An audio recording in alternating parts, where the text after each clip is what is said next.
BRS MLC कविता ने हफ्ते के रोज तेलंगाना के चीफ मिनिस्टर रेवंत रेड्डी के तबसरों पर तनकीद करते हुए कहा कि पिछली बीआरएस हुकूमत ने 22 टोयोटा लैंड क्रूजर गाड़ियां किसी के इल्म के बगैर खरीदी थीं। इस उम्मीद पर कि के चंद्रशेखर राव की क़यादत वाली हुकूमत इख्तिदार में वापस आएगी और इस्तेमाल करेगी। वरंगल में नामानिगारों से बात करते हुए कविता ने कहा कि वज़ीर आला और दीगर VIPs के हिफाजती इंतजाम पुलिस और दीगर सिक्योरिटी एजेंसियां करती हैं और इन मसाइल में सियासतदानों का कोई किरदार नहीं होता है।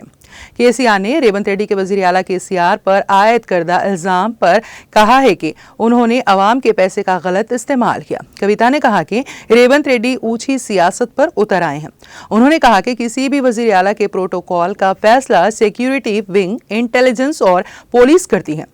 इसमें सियासतदानों का कोई किरदार नहीं है। ये गाड़ियों की खरीदारी का फैसला इसी तरह किया गया है और ये बदकिस्मती की बात है कि मौजूदा वज़ीर आला रेवंत रेड्डी ऐसा सोचते हैं, लेकिन ऐसा नहीं है। एक प्रेस कॉन्फ्रेंस से खिताब करते हुए रेवंत रेड्डी ने हाल ही में कहा कि ओहदेदारों ने उन्हें मुत्तले किया है कि पिछली बीआरएस हुकूमत ने 22 लैंड क्रूजर गाड़ियां खरीदी थीं और उन्हें विजयवाड़ा में इस उम्मीद पर रखा था कि केसीआर असेंबली इंतखाबात के बाद दोबारा इख्तिदार में आने के बाद उन्हें इस्तेमाल करेंगे।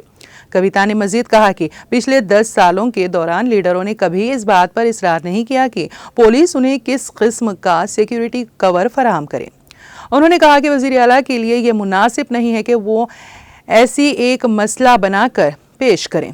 बीआरएस लीडर ने वज़ीर आज़म नरेंद्र मोदी से मुतालिबा किया है कि वो एक कबायली त्यौहार सम्मक्का सारम्मा जात्रा को कौमी त्यौहार का दर्जा दें और इसे जनूबी हिंद का कुंभ मेला करार दिया जाए। उन्होंने कहा कि इस मामले पर PM मोदी से कई बार नुमाइंदगी की गई।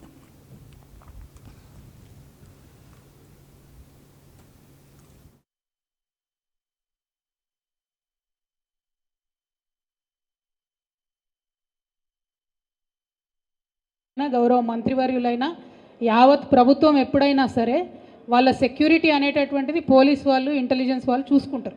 ఎవరు కూడా మాకు ఇన్ని కార్లు కావాలి, ఇంత సెక్యూరిటీ ఉండాలని ప్రజాప్రతినిధులు కోరరు. సెక్యూరిటీ వాళ్ళు, ఇంటెలిజెన్స్ వాళ్ళు చూసి సజెస్ట్ చేస్తారు.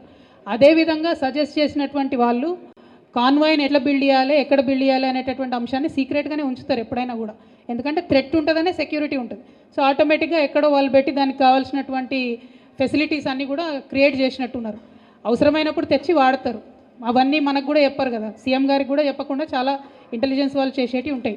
మరి ఇప్పుడున్నటువంటి సీఎం గారు ఏమైనా ప్రత్యేకంగా కోరుతున్నారేమో నాకు తెలియదు, కానీ గత 10 ఏళ్ళుగా మేము ఎప్పుడు కూడా ఇంత సెక్యూరిటీ ఉండాలి, అంత సెక్యూరిటీ ఉండాలని కోరలేదు. ఇంటెలిజెన్స్ వాళ్ళు, పోలీస్ వాళ్ళు ఇట్లా సెక్యూరిటీ ఇది ఫెసిలిటీ అంటారు, వాళ్ళు చేస్తారు. దానికి తగ్గ బడ్జెట్ వాళ్ళకు ఉంటుంది. దాన్నో పెద్ద అంశం చేసి దాని మీద వెటకారంగా మాట్లాడడం, ఏదో సీక్రెట్గా విజయవాడలో దాచుకున్నామని, అవి ఏడ తయారవుతుందో ఎవరికి తెలియదు, ఏడ దాచి పెడతారో ఎవరికి తెలియదు. ఆ పోలీసు వాళ్ళు, ఇంటెలిజెన్స్ వాళ్ళు చేస్తారు జనరల్గా. దాన్ని పెద్ద ఇష్యూ చేసి అదేదో దాచుకున్నాం అన్నట్టుగా గౌరవ ముఖ్యమంత్రి గారు మాట్లాడడం నిజంగా వారి గౌరవాన్ని తగ్గిస్తుంది తప్పితే ఇంకొక అంశం కాదు. Ultimately protocol of any CM is decided by the security wing and intelligence and the police. గౌరవ